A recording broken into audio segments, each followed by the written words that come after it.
I'd like to call the meeting to order, and I'm going to call on Alderman Davis to please do the invocation, followed by the Pledge of Allegiance.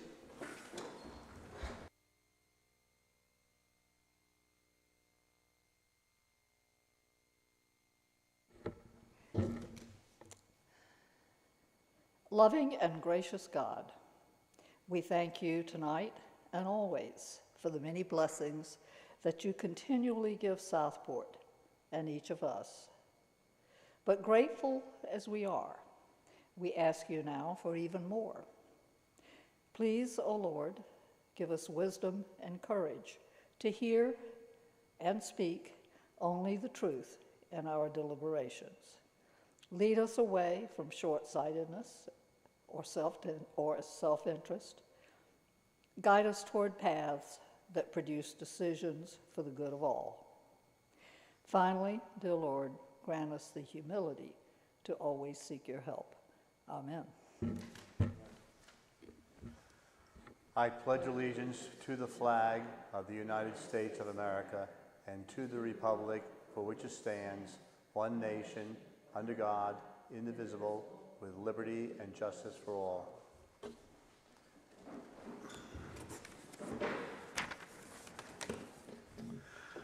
All right, I'll entertain a motion to approve the agenda. So move. Is there a second? Second. There's a motion and a second. Any discussion? All in favor say aye, please. Aye. It's unanimous. Thank you. For the people in the audience here and for the people at home, how this will work is our Assistant City Manager, Dorothy Dutton, will give a presentation, and then after that we'll have public comment.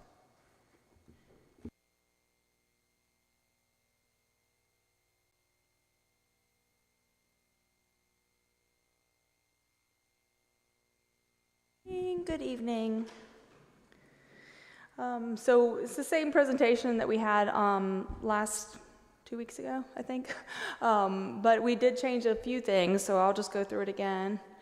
Of course, the right-of-way, the definition is a property located within and adjoining the streets, roads, and highways within the city, which rights-of-way are owned by the city or state or otherwise maintained by the city or state. And a right-of-way may be an improved or unimproved area. The current language in the ordinances state that any encroachment into the city's right-of-way is a violation, and the rights-of-way include sidewalks, public streets, and alleys. This includes everything above the horizontal plane of the existing ground, such as landscaping, fencing, decorative pavers, or yard art. And then some property owners or tenants in Southport have spent a lot of money landscaping their yards, and others have inquired about landscaping shared areas, like some that are in between streets. And actually across from the Nash Street substation, there's another area. And some would argue that it adds a lot of character to the community. Here's some just examples of landscaping. And then there's also the idea of parking pads and what we would like to see there.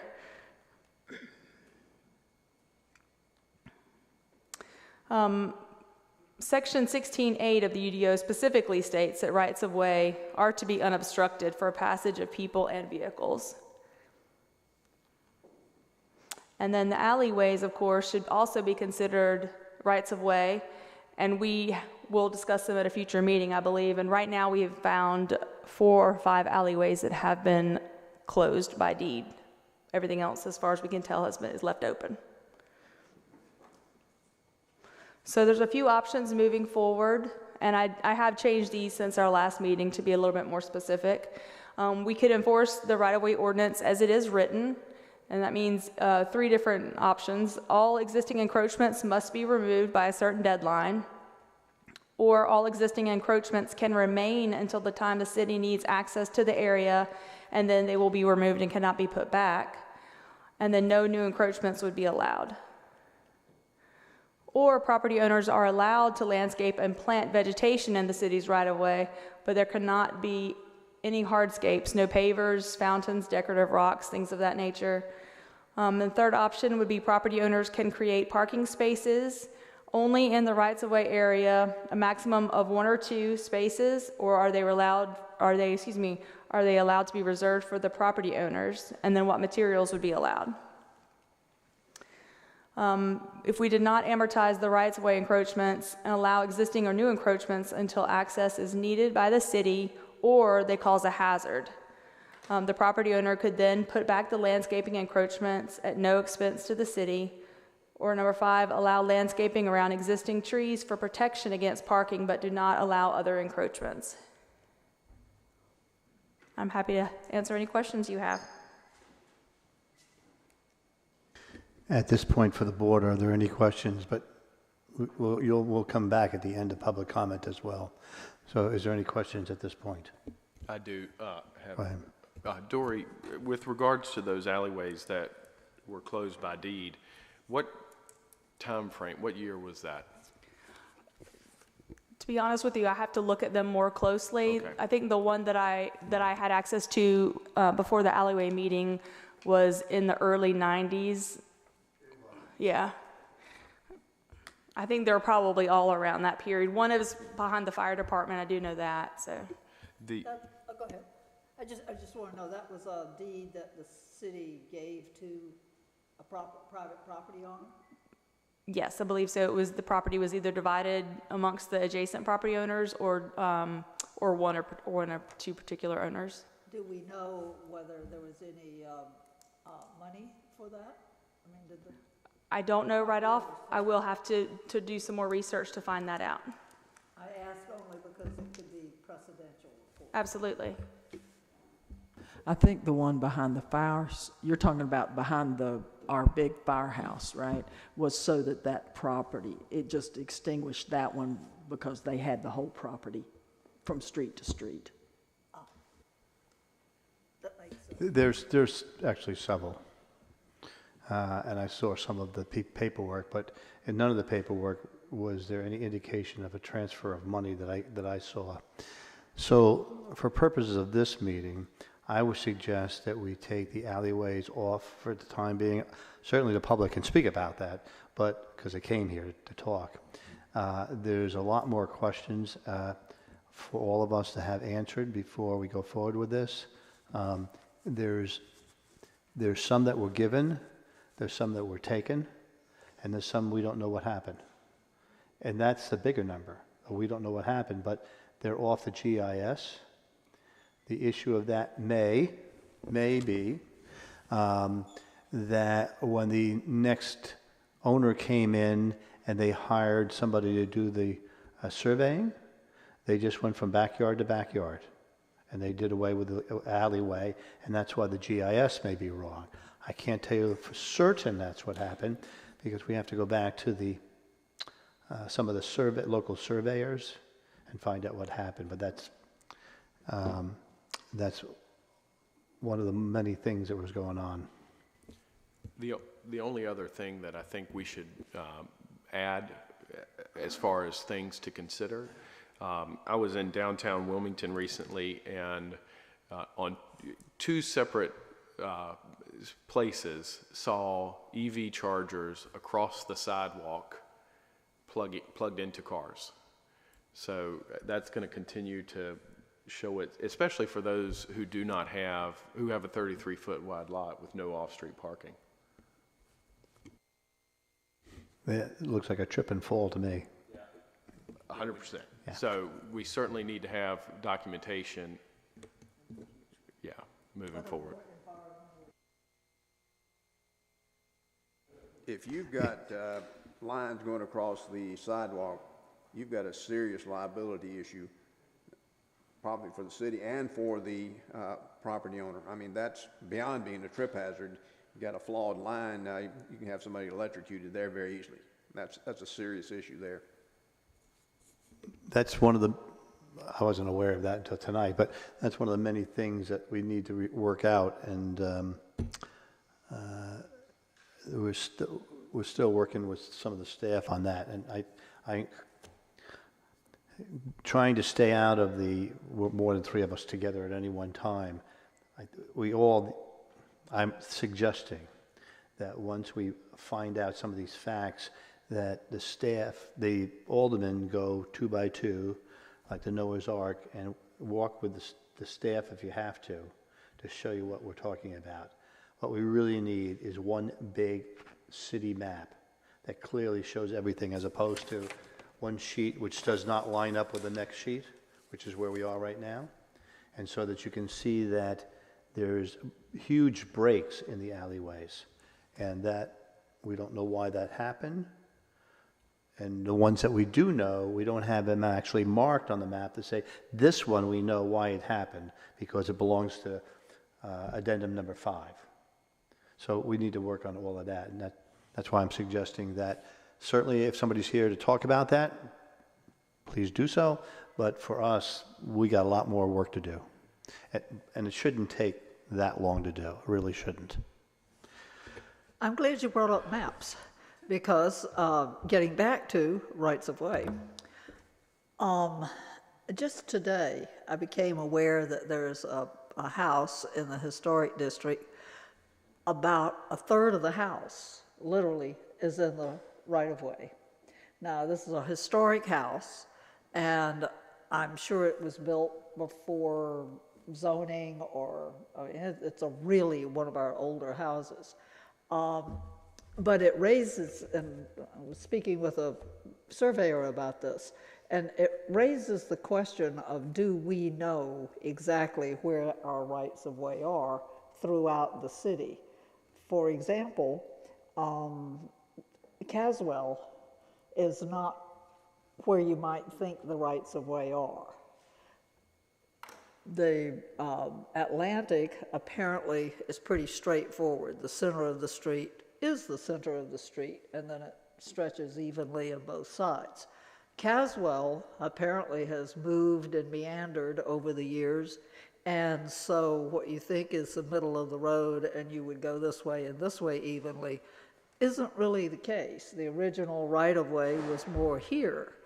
And so to be fair to the property owners, is there a way for us to get a map showing all of the rights of way and exactly where they are and where they extend into what becomes private property?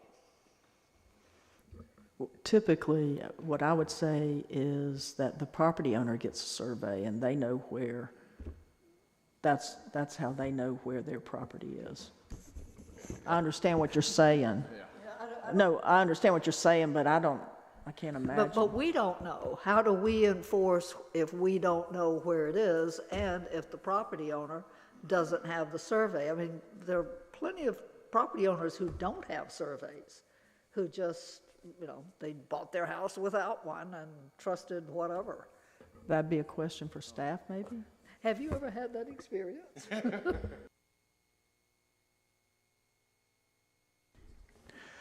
I'm sure we're going to come back to these questions because I don't think any of us have the answer right now.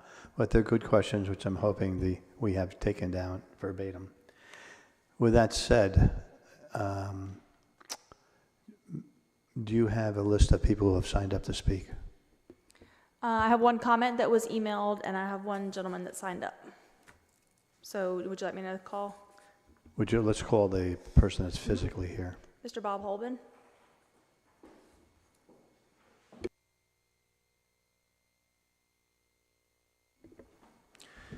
I think we might have a short meeting, just two of us speaking. So I know I think the last meeting I watched online, you guys talked about how long the public should be able to speak. So maybe I won't be stuck to 3 minutes today.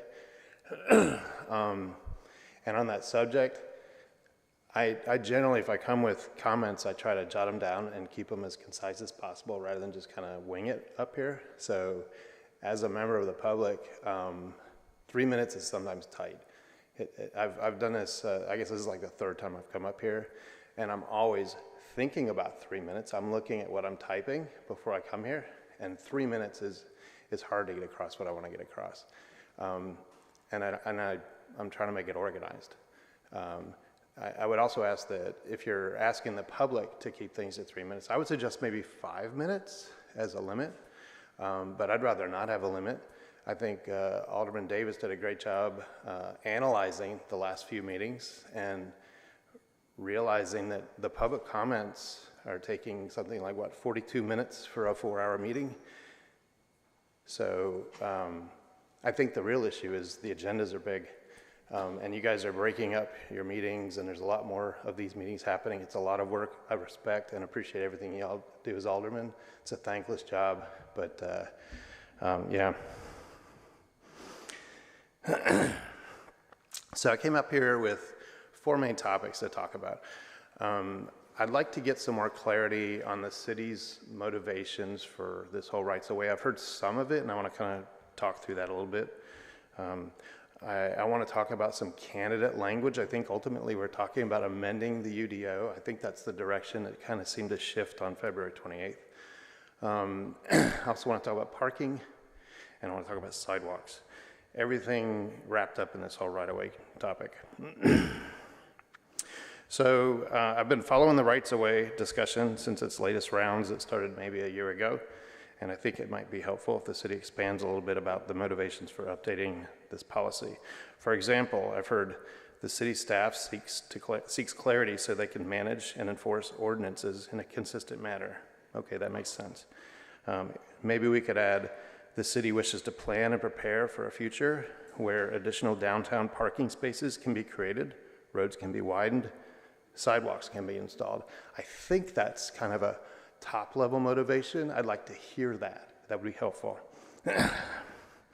Maybe the city wishes for its tax-paying citizens to receive some level of favored treatment over tourists and local visitors who wear out our infrastructure.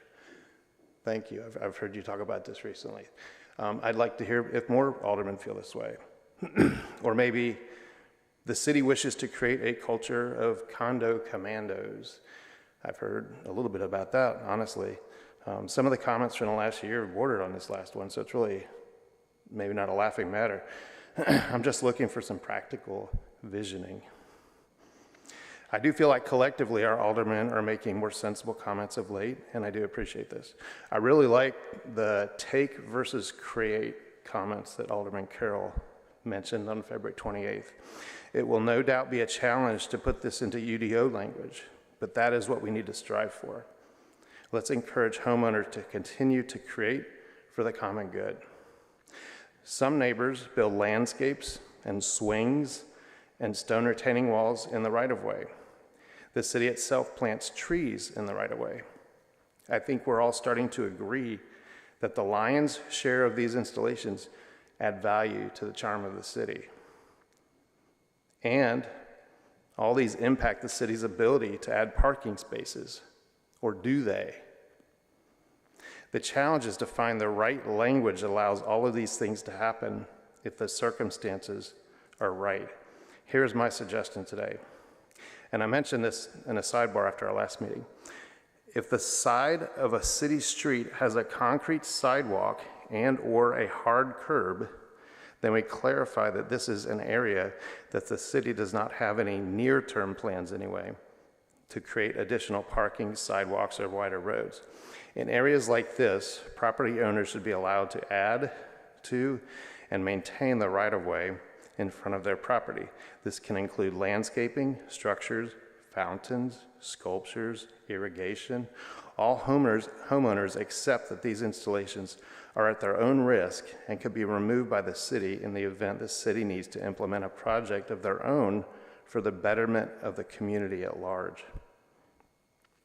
So that's kind of, it's a really complicated subject. People are building and doing things, and what makes sense.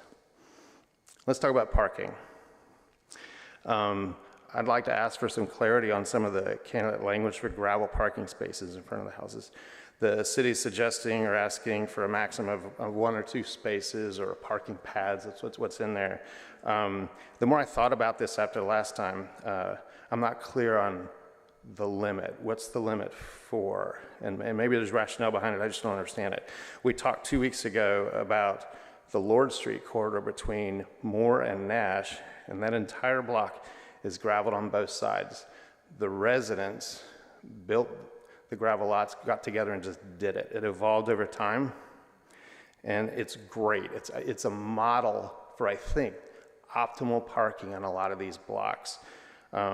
If we limit somebody to a pad of 1 or 2 that's etched in, are we really, if there's no trees in the way, are we really, what's the rationale? Sidewalks.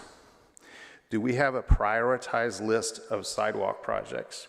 I've heard the aldermen talk about extending the sidewalk from the ABC store to the hospital. I think that's great. I'd also like to ask the city to put some priority on 2 additional projects. Number 1, this subject of connectivity. Alderman Davis spoke on February 29th about wanting to connect Low Davis Park to Taylor Field to Kingsley. That's an awesome vision. I think that's great. I have no idea what it's going to take to get there, but I love it. Walkability is important to many citizens. It's very important to me. I wish to grow old and live a long time, and walking is a big part of that, safe walking. I think that the Riverfront Park should be connected to Kingsley Park with a continuous sidewalk on the river side of the street.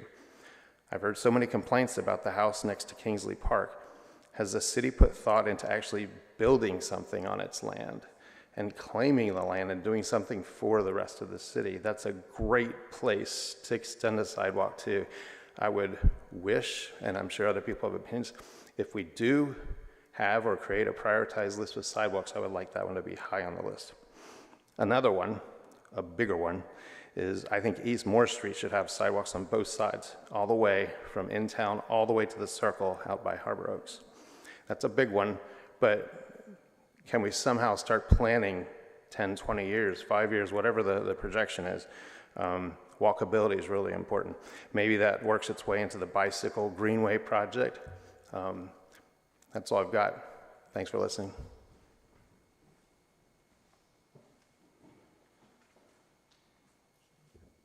Would you please read the other memo? Yes, I will. This message was from Ms. Kathy Cabral. We have attended and spoken at multiple meetings related to the right-of-way issue. We were unable to attend tonight's session and believe you are aware of our position, but do not want our lack of attendance to be thought of as lack of interest. Excuse me. As a reminder, we would ask that the UDO update include language permitting planting improvements and parking slots in the right-of-way if a property owner chooses to do so at their expense. We understand that the right-of-way is city property and that the city may require access to the space for various city projects. We understand they may remove such plantings or disrupt parking if access is required. We also understand that while we may be the primary user of parking spots adjacent to our house, these would be open to the public for use should they so choose. We would ask that the text include language permitting homeowners to replace the improvements at their expense if they choose. To be clear, we know the city owns the property. We appreciate the challenges the city faces in dealing with this issue, but believe in most cases the improvements add to rather than detract from the charm and character of the city of Southport, as well as save the city money in maintaining these areas. Respectfully, Kathy and Larry Cabral, and Susan and John Delaney. I'm going to do something that's we're probably not going to do in the future, but you would not know this if you had walked in here because it was not on that screen. So from going forward, there's a high likelihood that you will have to have signed up in order to speak. In the manner that at the last minute you raise your hand and go, ooh, please can I talk? You'll have to have signed up before the meeting. But you didn't know that. And so is there anybody here who would like to speak but did not sign up?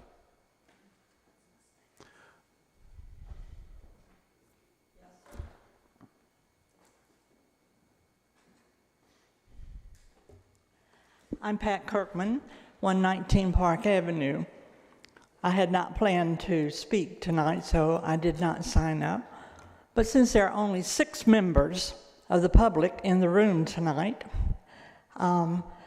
far be it from me not to take an advantage to speak to you and to say that we have been on this subject for so long that we have got, and when I'm saying we, I'm talking about my city and our city and you as the leaders, to do something concrete about making some decisions and some ordinances concerning the rights of way. And we have beat it to death for over a year now, and I don't think there's any stone unturned, except I probably appreciate and enjoy the historical center of this town as much, if not more, than most of the local folks who live here. Now, I live on Park Avenue, which is about the last street in the city limits. And so I understand how we want to beautify the downtown area, the historical area, the beautiful homes, that sort of thing. But there's some of us that live on the fringe. And I would hope in your determinations of what you're going to do about rights of ways that you will consider and look a little further out to where some of us live on the edges of the city limits. If you want to see an astounding sight, at least in my opinion, I want you to go out Moore Street, past the Presbyterian Church. The next street is Park Avenue. Make a turn, you can only go one way, to the left, and immediately look on the left. A brand new house has been built there. It's been astounding on Park Avenue this year. We have 4, if not 5, brand new houses and a couple of redos that are almost like new ones. Brand new house. It's the blue house, the second one. You will not believe the gravel that's been put in that yard. The biggest gravel you can buy, I think. All the way across the yard, the right-of-way, everything is gravel just about to the porch there. It looks awful. And I'm astounded, but we don't have any rules that say you can't do that. And maybe we won't have any rules that say you can't do that, because it looks like an industrial parking lot. And so if we are paying a lot of attention to downtown, which we should, and I'm all for that, let's don't forget what's on the edges, east and west. We don't worry about the south that much, but at least north, that we're taking in the whole city here and making rules that will work everywhere and not just downtown here. But now, if the owner of that new blue house on my street is listening, which I don't know, I apologize if I've hurt your feelings, but that looks about as tacky as anything I've seen in the city of Southport. And right next door, on the very corner, they've got a lot of pebble-type gravel stone in their yard. And so when you put the two together, it looks like Rock City, USA, just about. But I'm hoping that when you decide on what's allowable and what's not, that maybe you can take some of these things in consideration, and maybe they don't matter at all. It is up to the homeowners to put in there whatever they want. Just saying. Thank you.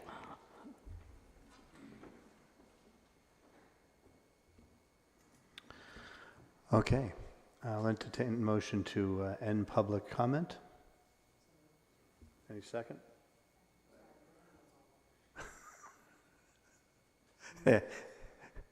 Is there any comment? All in favor say aye and raise your hand, please. It's unanimous. The public comment is closed now. So the next agenda item is the mayor's comment. And we have a number of things that are all converging at one time, and I'm still trying to mull over in my head how they converge correctly so they cause as least amount of angst as possible, though angst will be found. We have the right-of-way discussion that we're having right now. We have a parking review program that's going on right now.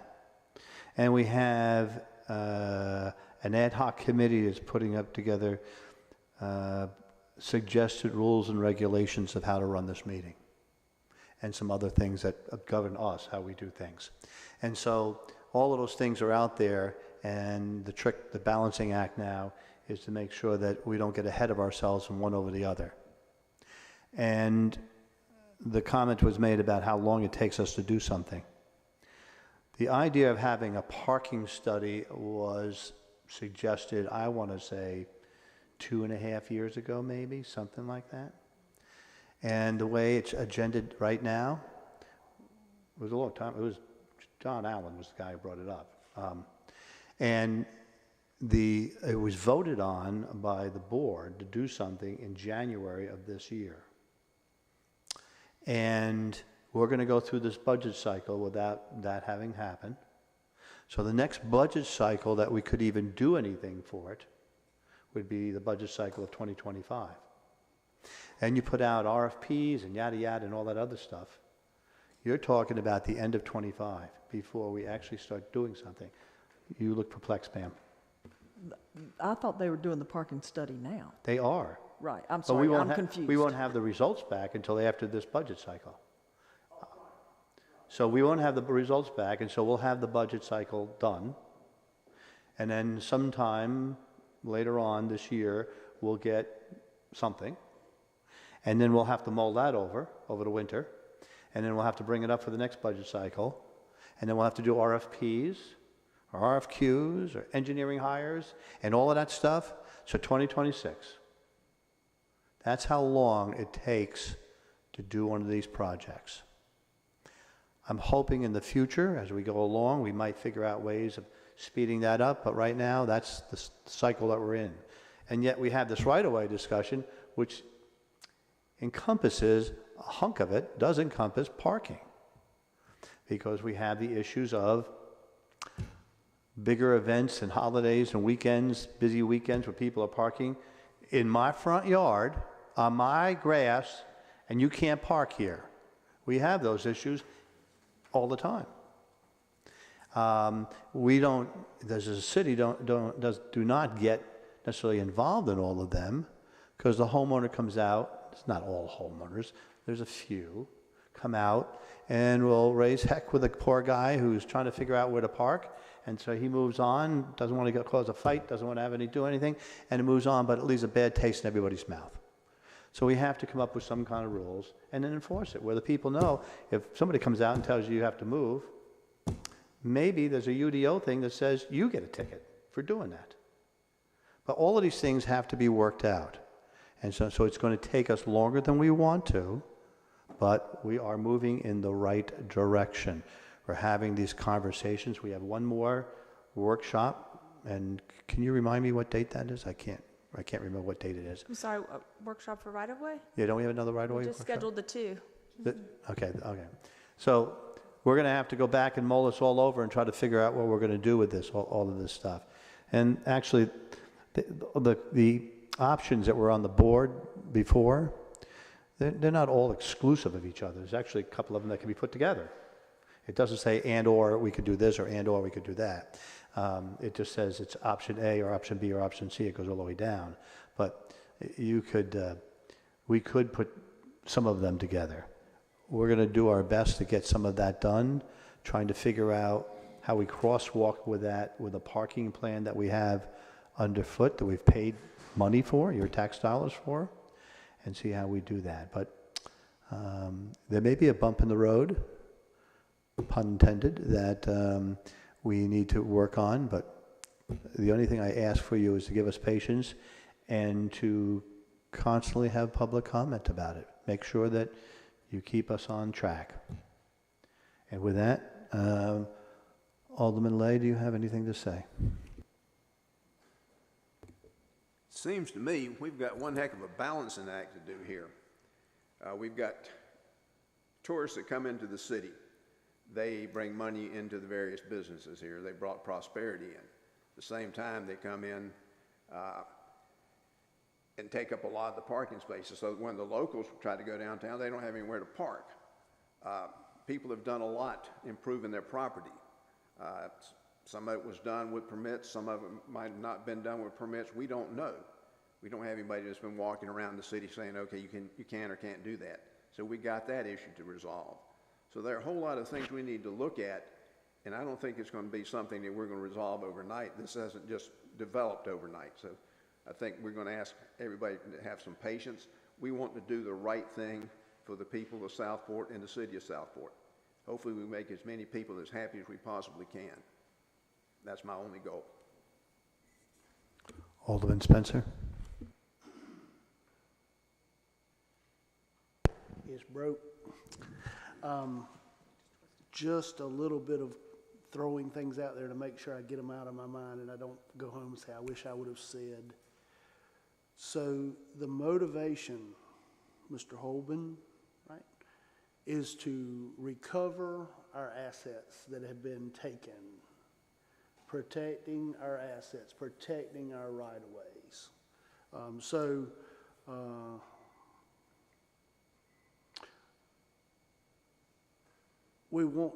I like the idea of improving your side yards and things like that. The issue of a curb and a sidewalk definitely changes the potential of someone parking. So the majority of this is about parking and where you're going to park. But like Ms. Pat said, in Park Avenue and those places, there's different issues. One of the issues is people that have work vehicles that are parking work vehicles on right-of-ways for days and weeks. Landscapers that leave inventory on right-of-ways, and we're having a hard time enforcing it. So boats, cars, anything that's sitting in a right-of-way and just someone's basically taking property for themselves. I've noticed that this landscape that we have on East West and Lord and Caswell, that's taking away parking spaces forever. There is no potential use for that kind of activity. So the landscaping at the most should be level to the ground conversation. If they want to put rock, the whole block, they should be able to do it. And that was one of the things, the material that's being used. You've got things on Park Avenue, you've got people that are using artificial grass. How far can that artificial grass come in? I know that corner that you're talking about, the gentleman, I like it. Some of it is not bad. So the materials that they can put in our right-of-ways, and to make sure that there is at least room to parallel park, if nothing else. Again, repeat, protect and maintain our city right-of-way ways and our interest in those right-of-ways. Alderman Kelly. Just as the alleyways are a separate discussion, I think that there are two different discussions here. The areas with the curb and sidewalk are a different conversation than those that don't have curb and sidewalk. So that's a consideration as we're going through this process. I have spoken to several owners in the historic district, so while the city is much larger, I live in a different area. The historic district, as you said, Ms. Kirkman, is kind of the focus of this, it seems. But we do not need to leave out the other areas of the city. I lived on Stewart for a number of years as well. The downtown area, the historic downtown area, many of the owners with whom I spoke, I was really looking to them to ask about what they felt and where we might be able to find some sort of compromise. And one of the things that came up was the potential for requiring some sort of parking as they are building out what looks like landscaped areas to build out parking spaces as a requirement with a minimum number of parking spaces on their property as they're building it out. So perhaps that would be some sort of middle ground that we could find in the historic district. And then perhaps that's a second thing to consider is the historic overlay versus the rest of the city, is that a totally different conversation? Are we looking at two different things? Because as Alderman Spencer said, what is happening on Park and Stewart and those areas and further out on Lord and Caswell are not necessarily the same things that we're seeing in the historic district. So we need to look at potentially separating that stuff out as well. Certainly indigo is a different animal, but it's a PUD, so we don't need to worry about that as much. But as we're looking at other developments coming in, we got to think about how we want that to look also. So that's my 2 cents on it. Alderman Davis. Thank you. And I appreciate you bringing up this, why things take so long. I know that, particularly on social media, I hear about, it's been years since they approved something, and now, it's just been crickets, and immediately people jump on it and say, oh, it's just greed, they're lining their pockets. I wish I knew how that worked. I can't figure out how to profit from this. But at any rate, it's not that we don't have any giddy up. It is just the whole process, including permitting, which takes forever when it's a park, especially. But on the topic of the right-of-way, and I thought it was very interesting that it was brought up about the sidewalks and the curb. Throughout the town, we have old sidewalks, we have new sidewalks. They are not where the right-of-way is defined. For example, in the first block of North Atlantic, which I know well, the sidewalk is, well, let's say this is the sidewalk, you're going along, well, the right-of-way is actually pretty much close to or in some front porches. It goes that far, but here's the sidewalk. Same thing on a block down in North Lord, way down close to 9th Street, I believe. There are a series of new homes. They're very small new homes, small lots. The sidewalks and the mailboxes for those homes are pretty close to the street. The right-of-way is way up close to their front porch. And yet, who would know? And, all that's been nicely grassed in. And having the sidewalks there pretty much prevents anybody from parking there. So it has been pretty much subsumed into the private property. That's yet another thing we have to think about. What are we going to do? Are we going to make them tear up the sidewalk and move it? Are we going to accept it as it is? Are we going to perhaps offer to let the homeowners buy that piece of part of the right-of-way? None of these are necessarily things I'm in favor of. I'm just pointing out that there are many things to consider here. So this brings me back full circle to, I'd really like to know where the right-of-way is on all of the city streets. A master map, in other words.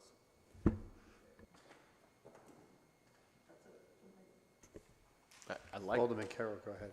I like how you did that, just full circle. Yes, so I think the only things that I'd like to say tonight, I said quite a bit at our last meeting, but tonight I would like to address Bob's comments about motivation. We have ordinance, and over the last, at least the 2+ years that I've been here, staff continues to come to the board for direction. The problem with that is the direction is the ordinance.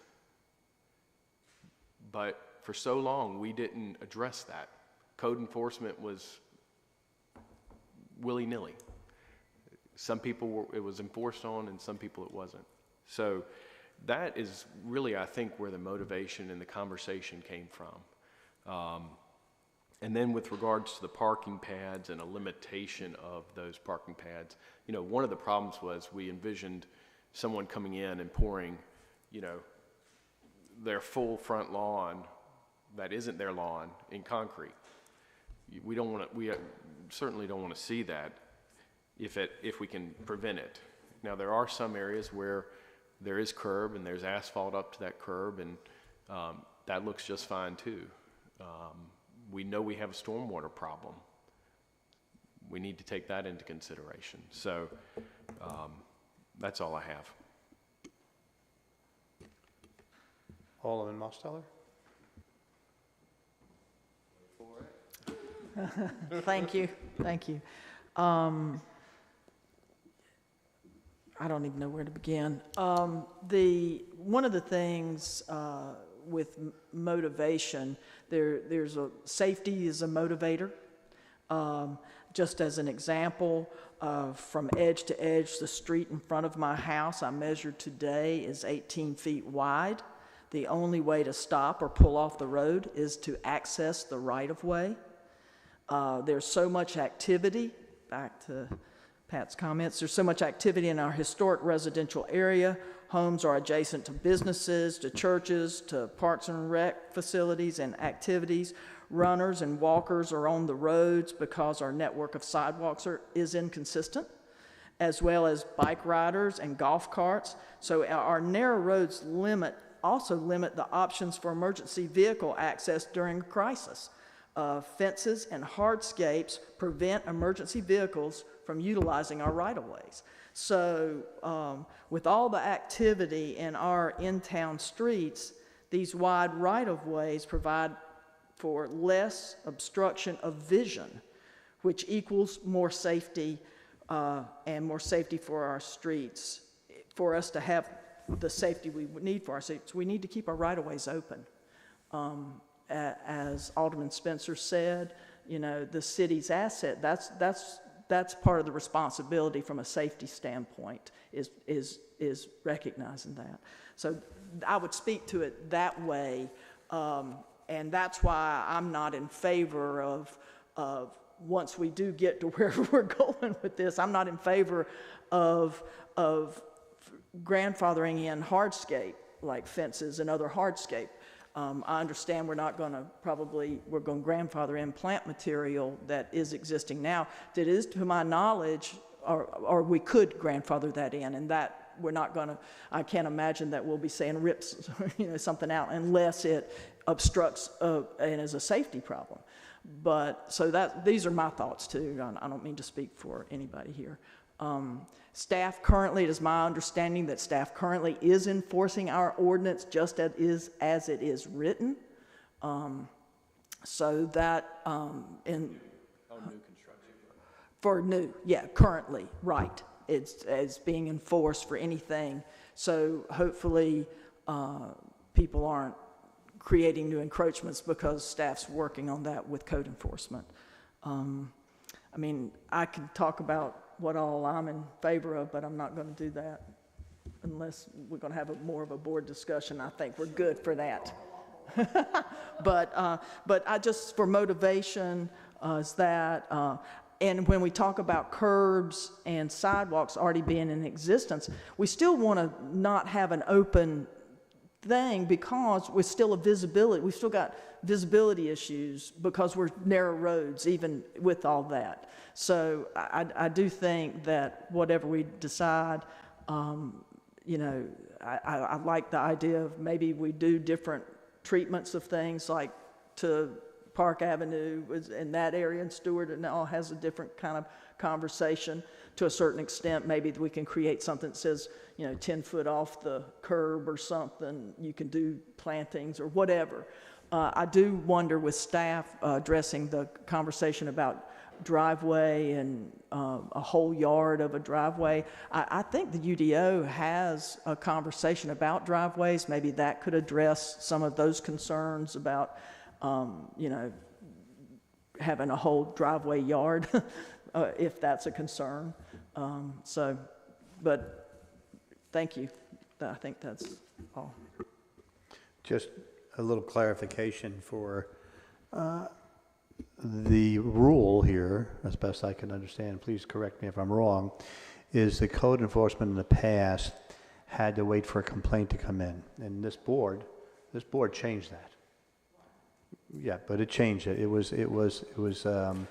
It is now, if the code enforcer sees something, they can do something. But before that, it was, you had to wait for the complaint.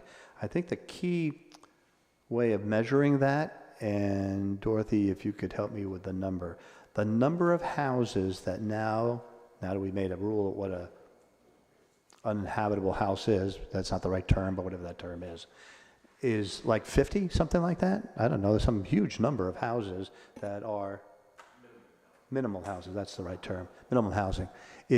Well, they've always been there. They didn't just pop up overnight. We just weren't enforcing that because we waited for a complaint, and the homeowner next door thought we were never going to do anything, so they didn't bother complaining. So it was cascading effect. So we are enforcing things for new homeowners as we try to figure out what we're trying to do for the city as a whole. And it may be overlay districts where one area has one set of rules, another, but people should clearly understand that. But trust us, we all talk a lot about how we're going to move forward with this. There's different opinions, and that's great, but we're not putting this on the back burner. That's the case. And with that said, Oh, excuse me, I would entertain a motion to, I'm sorry, do you have something, ma'am? I do, actually, if you don't mind. I've been chatting with our city planners for little reminders. There is a, 50% of the width of the lot for the driveway maximum. So that's one piece of it, but also for the maps and the right-of-way issue, we require a new survey for anything that changes the footprint of the structure. So we have an updated right-of-way measurement, and then for a lot of the older lots, we do have to look back at the older platted maps from like the early 1900s, but a lot of that has been the same forever. Could you repeat what you said about 50% of the lot? Absolutely. A driveway can only be 50% of the width of the lot, up to 50%. And if I understood you correctly, we have the data to actually put a new map together that would show the right-of-ways. That's correct, sir. I was going to volunteer us to do that for you. Thank you. Is there any? The Go ahead. 50% of a lot for parking. Well, when we get to UDOs, we got some issues. Yes, it struck me as well. Is there any other comment about right-of-ways right now? Okay, with that, I will entertain a motion to adjourn. Is there a second? There's a second. There's a motion, a second. Is there any comment? Not hearing any. All in favor say aye and raise your hand, please. It's unanimous. Thank you very much. Thank you for coming tonight. I appreciate that.